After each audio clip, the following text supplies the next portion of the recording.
Okay. Good morning, children. So, as you know, we have been doing the chapter Thermodynamics, and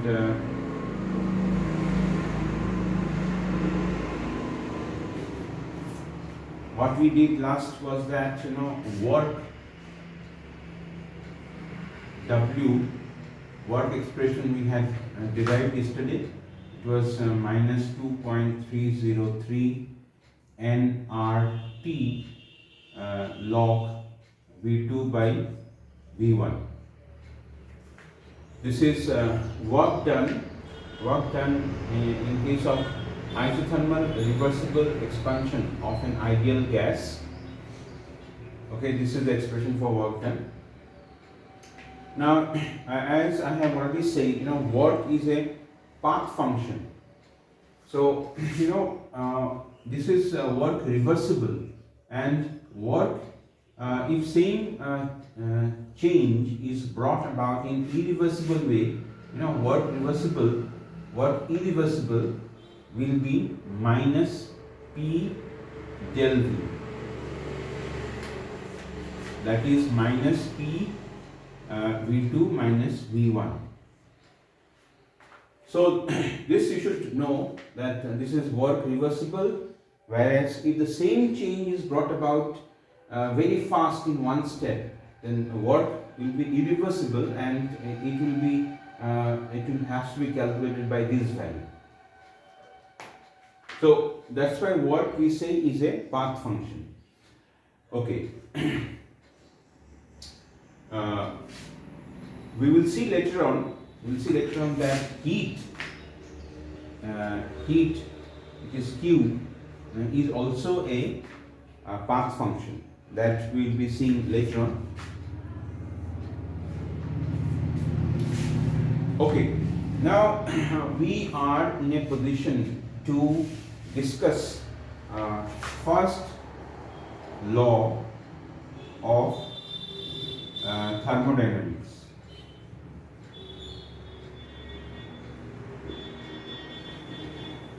We are in a position to discuss first law of thermodynamics.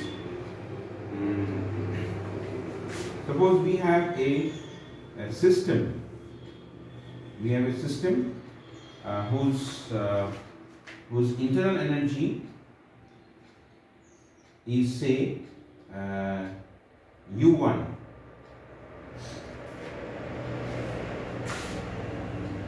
Okay. Suppose W amount of work is done on the system. W amount of work is done on the system, and as we have said in the sign convention, if work is done by the system, it is negative. If work is done on the system, it is positive. So suppose W is the amount of work done on the system, then what will happen?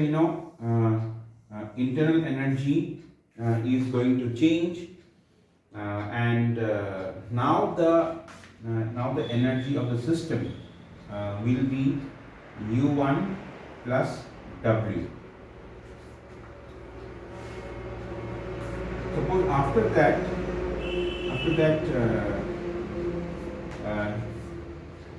suppose Q is the heat gained by the system. Suppose system is gaining next Q amount of heat. So again the internal energy will change, and suppose the internal energy will become now U1 plus W plus Q.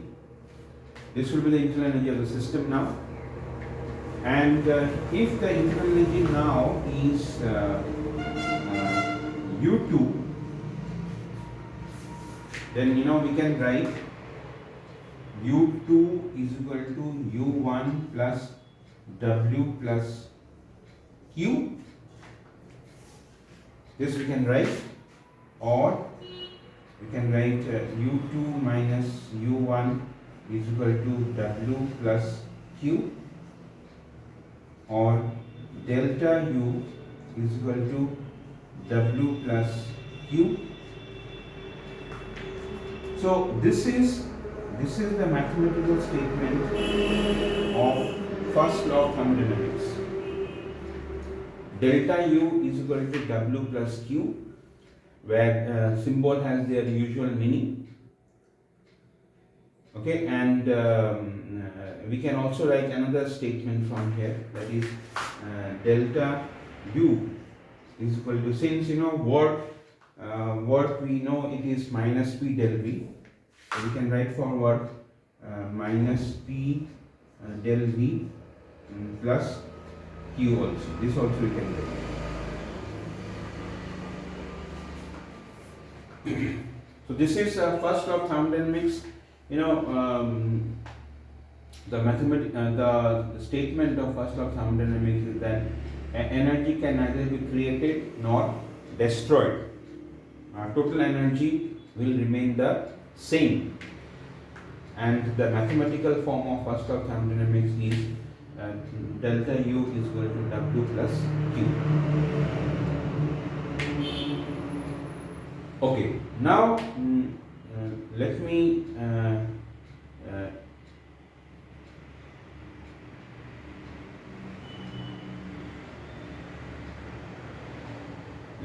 derive a very simple relation that follows from first law of thermodynamics, is that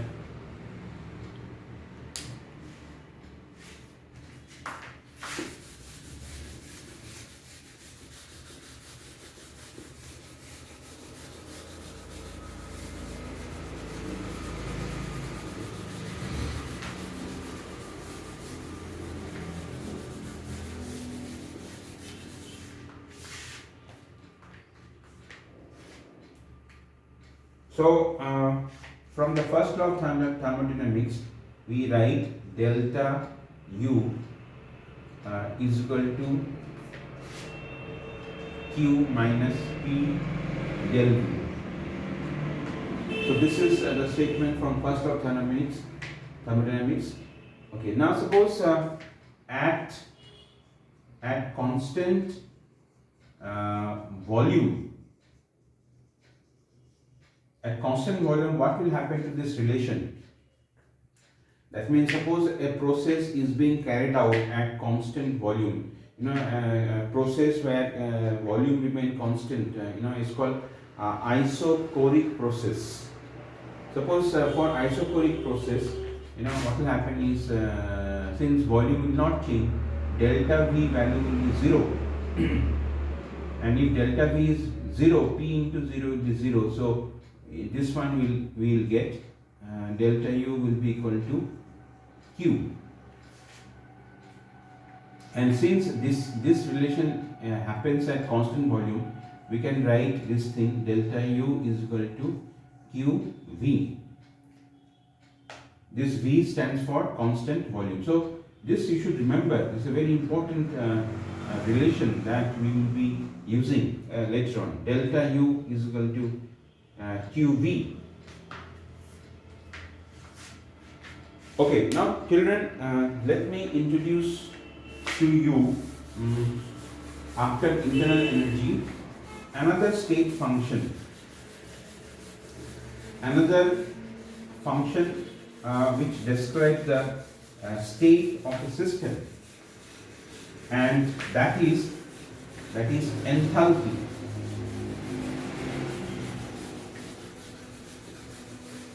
Enthalpy, which is also known as heat content of the system. So, yes, enthalpy, which is symbol is H. Now the definition of enthalpy is H is equal to internal energy plus PV. This is the definition of enthalpy. It is the sum of internal energy plus PV energy. You should know that PV is work. Work we have already seen, and work is a form of energy. So sum of internal energy of a system and PV energy of a system is called enthalpy. Now we are going to see one important relation. We'll come to important relation. Before that, let me write down for a process. For a process, it will these values will change. These values will change, and we can write the enthalpy change. Enthalpy change will be equal to change in internal energy plus change in PV. This we can write for a process. The value will change, and how much change is taking place. So that is this one. Or we can write delta H is equal to delta U plus.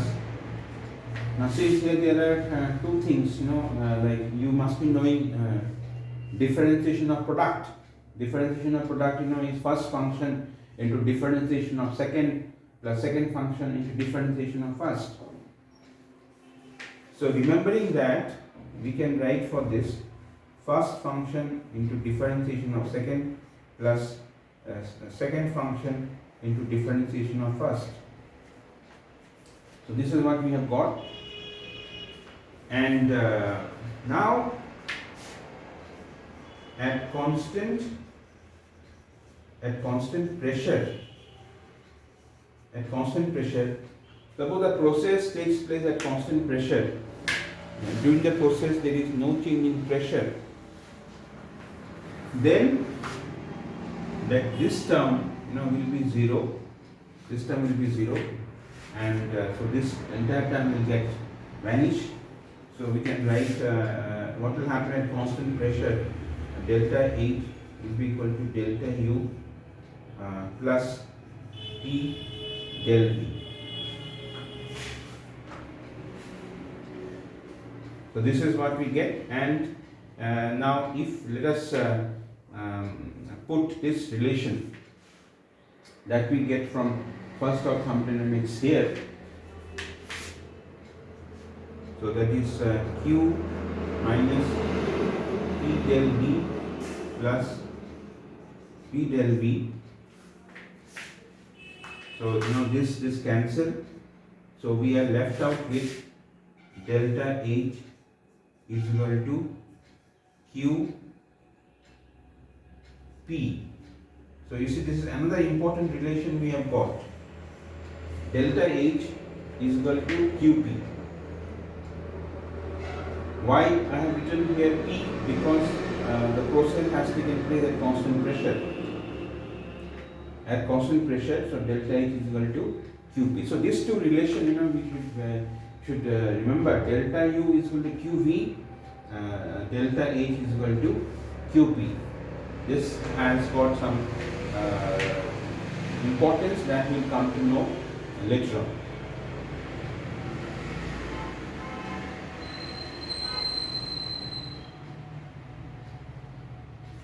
Okay.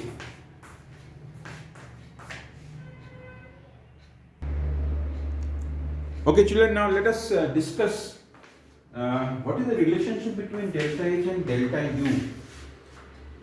Actually, for a process where only solid is involved, for a process where only liquid is involved, in that cases, delta H and delta U are no different, they are same. Delta H and delta U becomes different, in case of gaseous system. In case of gaseous system, they are different. So let me explain that.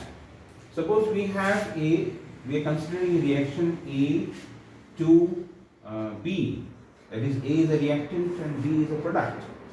A is gaseous, B also is gaseous.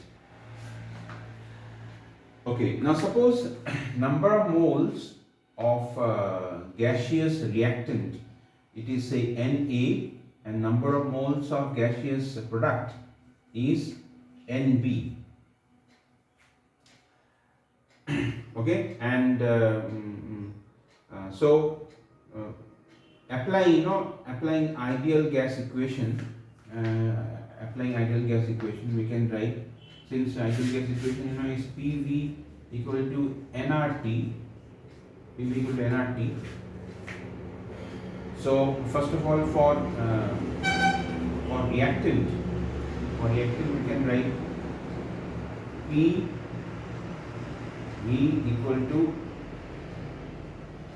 N A R T. This we can write.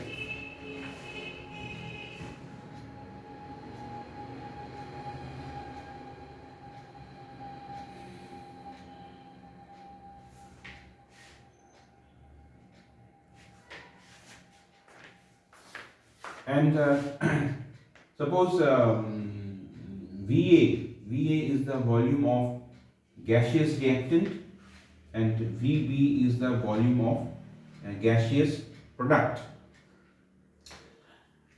and the process is taking place at constant temperature and pressure.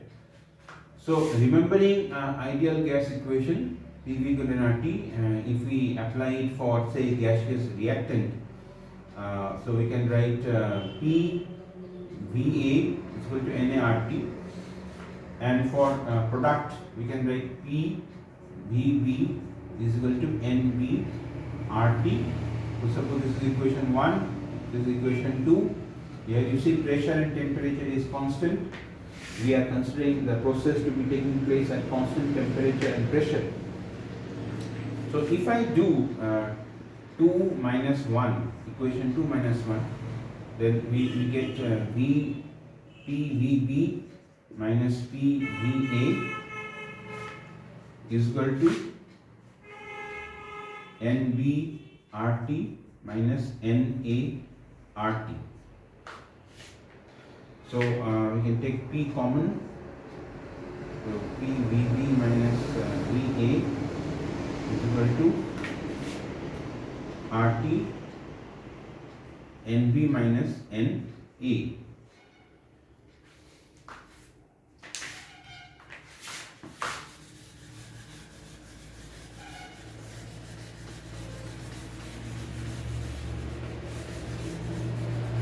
So from here we can simplify it like this. This change in volume we can write it P del V, and you see this is moles of gaseous product.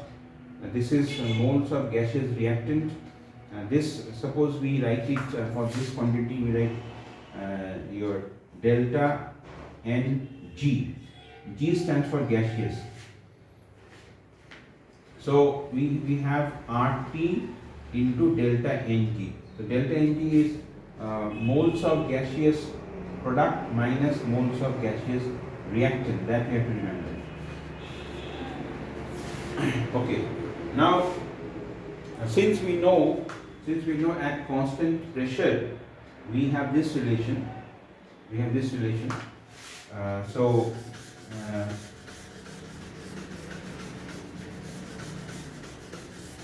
if we put this relation here, then I know what we get is delta H is equal to delta U plus, for P del B we can write this delta Ng RT.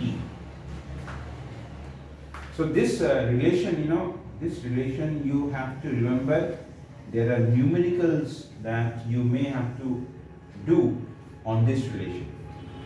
Delta H is equal to delta U plus delta Ng RT. As I said, for solid and gaseous, I had said the delta H and delta U, will be same for for solid or liquid system containing only solid or system containing only liquid. It is because in that case, for solid and liquid, change in number of moles, this quantity, since it is, you see, it's gaseous, this quantity is gaseous. So for solid and liquid, this value will be 0, and then for solid system and liquid system, delta H will be equal to delta U. Okay, now children, next we will be discussing about your heat capacity.